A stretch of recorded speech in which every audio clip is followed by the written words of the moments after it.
ہزاروں ارب ڈالرز، لاکھوں جانیں اور 20 سال ضائع کرنے کے بعد 2021 میں امریکی انخلا کے بعد طالبان نے دوبارہ افغانستان کا کنٹرول سنبھال لیا اور امریکی افواج اربوں ڈالرز کا اسلحہ چھوڑ کر چلی گئیں، جس کے اثرات بعد میں آج تک پاکستان بھگت رہا ہے۔ براؤن یونیورسٹی کے کاسٹ آف وار پروجیکٹ کے مطابق اس جنگ کے نتیجے میں براہ راست اندازاً 2,41,000 افراد مارے گئے۔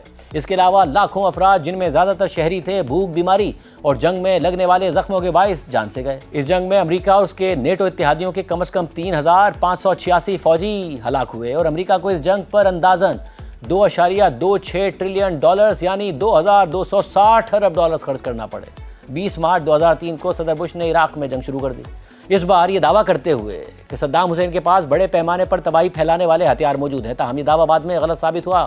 1 مئی 2003 کو صدر بش نے مشن مکمل ہونے اور عراق میں بڑی جنگی کارروائیوں کے خاتمے کا اعلان کر دیا، لیکن اگلے کئی سال مسلح گروہوں کی پرتشدد کارروائیاں اور اقتدار کا خلا جاری رہا، جس نے داعش کو جنم دے دیا۔ 2008 میں صدر بش نے امریکی افواج کے انخلا پر اتفاق کیا اور یہ عمل 2011 میں صدر باراک اوباما کے دور میں مکمل ہوا۔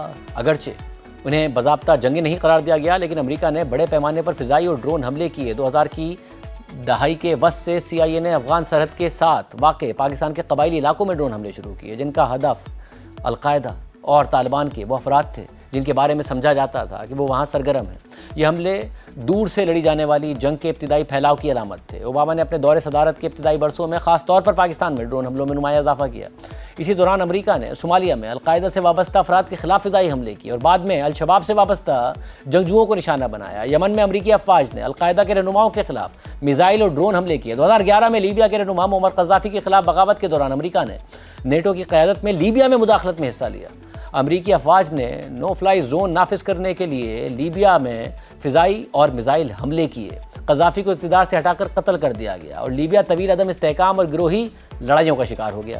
2014 میں امریکہ نے شام کی جنگ میں داعش کو شکست دینے کے مقصد کے تحت مداخلت کی۔ عراق میں اپنی مہم کو وسعت دیتے ہوئے امریکہ نے شام میں مسلسل فضائی حملے کیے اور زمینی سطح پر مقامی اتحادی افواج کی حمایت کی۔ عراق میں امریکی افواج نے عراقی فوجیوں کو مشاورت فراہم کی، داعش کے باقی رہ جانے والے عناصر سے لڑائی کی اور ایرانی اثر و رسوخ کا مقابلہ کرنے کی کوشش کی۔ اس تناظر میں 2020 میں ٹرمپ کے حکم پر کیے گئے ایک حملے میں ایرانی جنرل قاسم سلیمانی کو بھی قتل کر دیا گیا۔ پھر اس کے بعد امریکی صدر ٹرمپ نے پہلے گزشتہ سال جون میں مذاکرات کے دوران ایران پر حملہ کر دیا اور 12 دن کی جنگ ہوئی۔ پھر اس کے بعد اب ایک بار پھر امریکہ اور اسرائیل ایران پر حملہ کر کے مشرق وسطیٰ میں جنگ چھیڑ چکے ہیں، جس میں خود امریکی حکام کے مطابق ابتدائی 6 دنوں میں 12 ارب ڈالر سے زائد خرچ ہو چکے ہیں اور وقت گزرنے کے ساتھ ساتھ اخراجات میں اضافہ ہو رہا ہے۔